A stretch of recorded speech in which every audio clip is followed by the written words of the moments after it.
Now, one method for finding things out about a particular sample, its specific heat, or possibly its initial temperature, is to use something called a calorimeter. It's a heat measuring apparatus. A simple calorimeter is composed of a container that is insulated from the outside world, so practically no heat can enter or leave. For our simple experiments, a calorimeter's inner cup may be made out of metal, and the calorimeter will be filled with a quantity of water.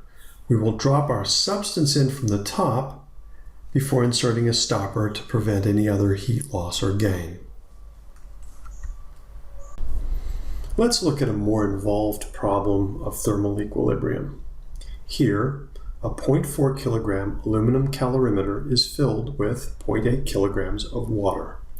The calorimeter and the water have come to thermal equilibrium at a temperature of T0 equals 20 degrees C.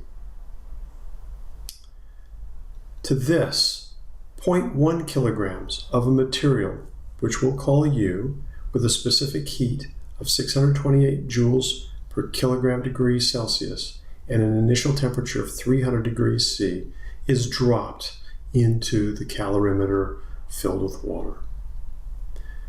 Our job is to find the equilibrium temperature of the combination. The table here in the middle summarizes the mass, specific heat, and initial temperature of each of the substances involved.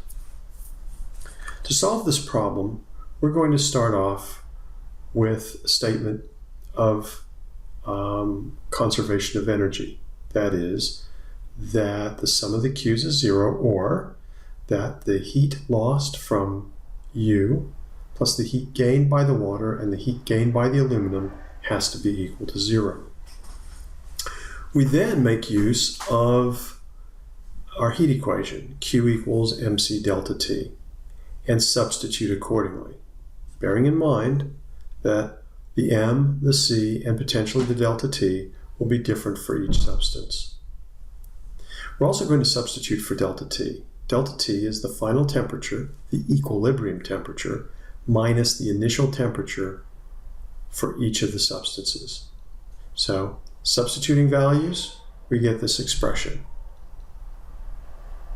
If we now rearrange so that we have TF on one side and our units on the other, we find that 3,746.4 TF is 92,511, or TF equals 24.69 degrees Celsius, less than a 5-degree increase in the temperature of the water and aluminum